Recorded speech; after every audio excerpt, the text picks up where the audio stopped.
ভাই ভাই ভাই, কিরে কেছে? আপনার গাড়িটা একটু দেন না।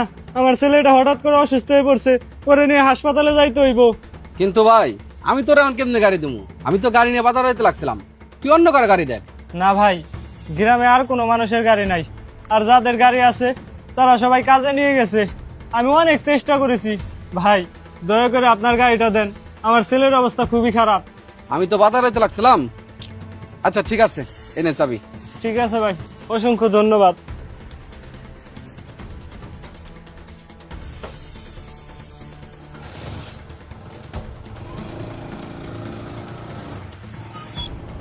কাকা থামেন থামেন, আপনি আমাদের গাড়ি নিয়ে কই যাচ্ছেন?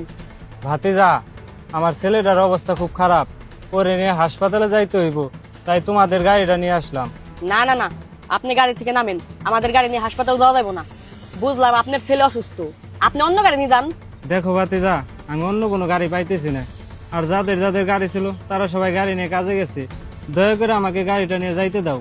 কাকা আমি এত কিছু বুঝি না, আপনি গাড়ি থেকে নামেন। মহিদুল, এই গাড়িটা আমি তোমার বাবার কাছ থেকে জিজ্ঞেস করে আনছি।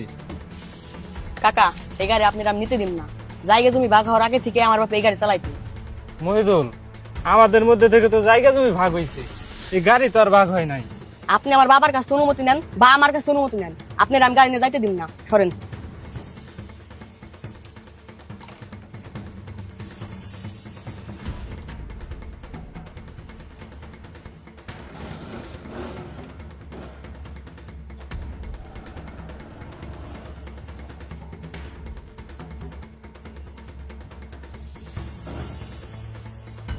কিরে বাবা, আমি তো এই গাড়ি তোর চাচাকে দিয়েছিলাম, এই গাড়ি তোর কাছে আসলো কিভাবে?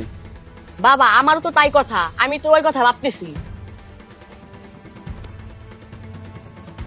যেহেতু কাকার সাথে আমাদের সবকিছু ভাগ হয়ে গেছে, তাহলে আমাদের গাড়ি কাকার দিলেন কেন? দেখো বাবা, ওর ছেলের অবস্থা খুব খারাপ, তাই আমি গাড়ির চাবিটা ওকে দিয়ে দিয়েছি।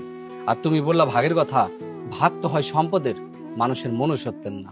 তুমি অনেক বড় ভুল করে ফেলেছো তোমার চাচার কাছ থেকে গাড়িটা এনে। আচ্ছা একটা কথা ভাবো, আজ যদি ওর ছেলের কিছু একটা হয়ে যায়, তাহলে আমরা কি খুশি থাকতে পারবো? আমরা আপন মানুষ হয়ে যদি আজ ওর পাশে না দাঁড়াই, তাহলে আর কে দাঁড়াবে বলো বাবা? হ্যাঁ বাবা, আমি অনেক বড় ভুল করে ফেলেছি, আপনি গাড়িটি নিয়ে তাড়াতাড়ি চাচার কাছে যান। ঠিক আছে, আমি গাড়িটা নিয়ে তাড়াতাড়ি তোর চাচার কাছে যাইতেছি। আর তুমি এক কাজ করো, ঘরের ডয়ারে কিছু টাকা আছে, টাকাগুলো নিয়ে তাড়াতাড়ি হাসপাতালে আসো। ঠিক আছে বাবা।